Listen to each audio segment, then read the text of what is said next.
What is up, you beautiful people? Liverpool have knocked Arteta's boys out of the FA Cup by 2-0, a victory that safely sends us through to the next round, and it was a nice, pleasant surprise for me. I've got to be honest, I was worried when we were drawn away against Arsenal in the Cup in the third round, but now I feel like I'm walking on sunshine. Don't worry, I'm not going to sing it. If you haven't joined us for a player ratings video here on Anfield Agenda, this is what we do.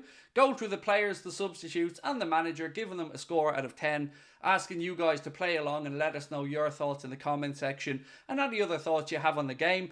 Quite simply, drop a like on the video if you enjoy it, but most importantly, my friends, don't forget to hit that subscribe button. So this definitely isn't my second attempt at recording this video, and I definitely didn't put wrong scores in previously. So we'll start this absolutely first time video right now. So we'll start off with Allison Becker, and Allison was exactly what we wanted from him today. A reassuring calm presence at the back, coming out and commanding his area when he needed to, and we kept a clean sheet. Yes, Arsenal had more chances. Yes, Arsenal hit the crossbar, but they never really threatened us, did they? They never really had Allison scrambling. The shots from distance they had, he dealt with comfortably. And I just thought it was exactly what we needed today. That's why he's a leader back there along with KONATE. And I was absolutely over the moon with his performance. So, we're going to give Allison Becker a score of 8 out of 10 today. Hope you agree. If you don't, let me know in the comment section. Moving on now to the next player. And that is, of course, Trent AlexanderArnold. I thought it was a good move from Klopp bringing on Bradley. One, it'll give Bradley an unbelievable boost in confidence, but I also thought that he was matched up better with Martinelli than the little time we've seen Trent up against him when Martinelli was brought on. That being said, Trent's exploits are of more use elsewhere. Let's be honest, he rattled the crossbar in the first half, second time in 2 games, but his influence on this team is not to be understated. He looks far more comfortable dictating territory, dictating possession and just spraying balls around from the centre of the park. So it seems like it's if and not when he's moved into midfield eventually. But today we're going to give our captain a score of 8 out of 10. Again, hope you agree. Moving on now to Ibu, deservedly given the BBC Man of the Match award, and I'm not going to try and say anything to any different. In the first half, look, I do think we were a bit rattled defensively. There was some slack passes given away. We're overturned possession a couple of times inside our own half, but we got into the game, and it's not unusual to take a while to settle when you've made changes. Virgil van Dijk wasn't there, obviously, with an illness, so it was on KONATE to be the leader today, and my God, he was. At the start of the game, I was a bit worried when Arsenal played that ball over the top, and he seemed to jog back. Not that I was worried that he wasn't working hard enough, more that I was worried that maybe he was masking an injury, but thankfully we needn't have worried. He was commanding, he was brilliant, he was a leader, he was a brick wall, he was just everything we wanted him to be. So Ibu gets a very deserved 9 out of 10 today. Surely you agree with that one. You can't. Only disagreement could be that maybe he goes to a 10, but he was brilliant. Moving on to his centre-back partner today, Jarell Quansah. I don't think it was his best game he's played for us, but that's okay. We often talk about younger players coming into the team, having a big breakthrough, and then kind of being stop-start. We also don't know if he was in the plans to play this game until Virg got sick, so I want to take all that into account. The ankle injury he got in the first half as well, maybe he was carrying something through the game, but he'll have better games than this for us. Ultimately, we kept a clean sheet though, and if you're going to learn on the job, why not learn while knocking Arsenal out of the FA Cup in the 4th round away from home and keeping a clean sheet? So we'll give Quansah a score of 7 today. Left back, Joe Gomez. First half, worried. Won't lie, very worried. Joe seemed to be asleep at times in the first half. Had his pocket pinched by Saka, which almost created an opportunity for Arsenal to score. But as the game went on, he started to have more impact. As we attacked more, he started to come into his own. Really looks like he wants a goal when he's playing down this left-hand side. So I thought second half, much improved from Joe than the first half. So with that in mind, to balance it out, we've given him a score of 7 out of 10. Into midfield, Alexis McAllister. Right, I'm going to try summarise what I think you're all thinking. Alexis McAllister is not a central defensive midfielder. I think we start off at that point. But when he's looking towards the opposition goal, when he's in possession, moving forward, far better player. Back to the ball, back to the opposition goal, receiving the ball, being pressed, not the same as Endo. Not even in the same league as Endo. So we need to figure that out, because we need to give him more time in the action areas where I think he's at his best, which is moving towards the opposition goal, not playing with his back to goal. So we need to sort that out, And I think we will. When Endo comes back, maybe we see him playing in his more natural position. So today, got to be honest about what I've seen. I'm giving him a score of 6 out of 10. Moving to Curtis Jones, decent. Just genius by Jurgen Klopp, by the way.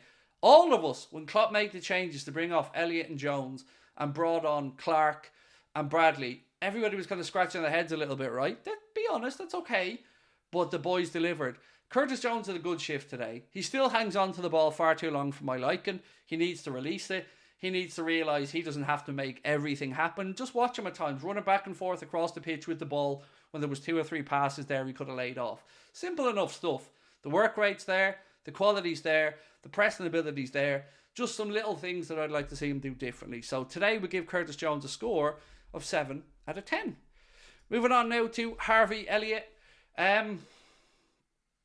Didn't like him in the wide right position in the first half because he wasn't really involved in the game at all.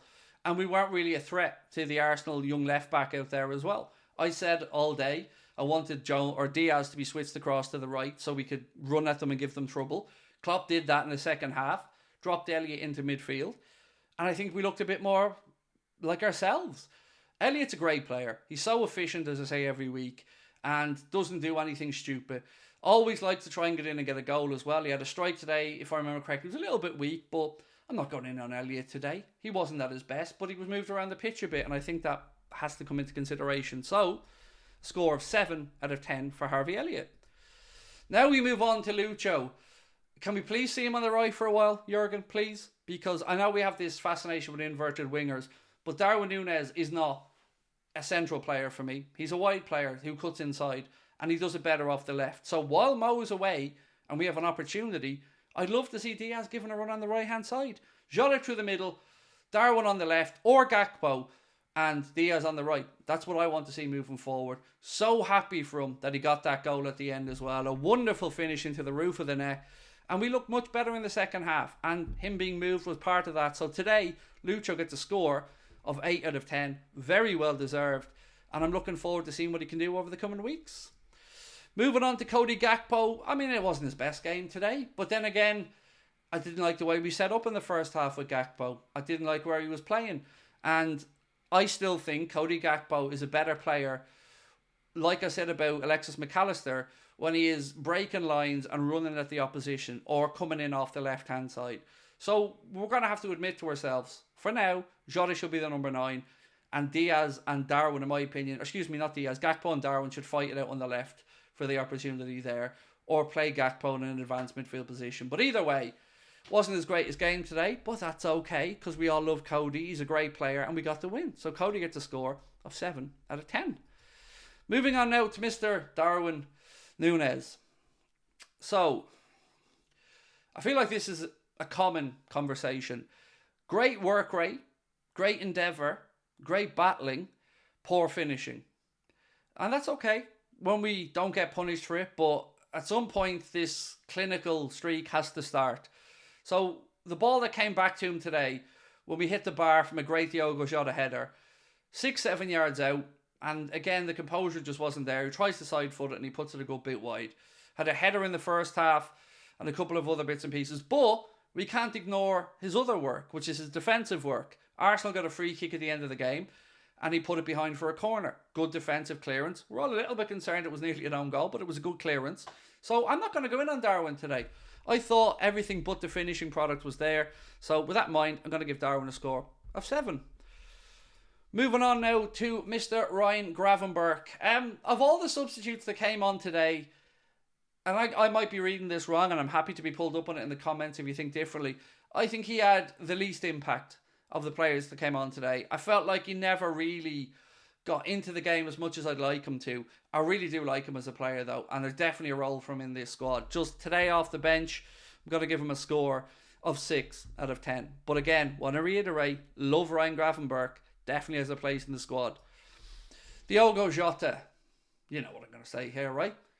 Ninja, assassin, most natural number 9 we have at the club, and puts himself about. Headers, challenges, opportunities, runs. He's got it all, the whole package. He needs to play. He needs to be through the centre. This Darwin stuff on the left, no more through the centre, please. For me, Jota and Mo should be through the centre for this team and put DIAZ out to the right. That's what I'm saying. Let me know if you would agree or disagree. But Jota was really good coming off the bench. So we're giving Diogo a score of 8 out of 10. It's so good to have him back. Moving on now to Mr. Conor Bradley.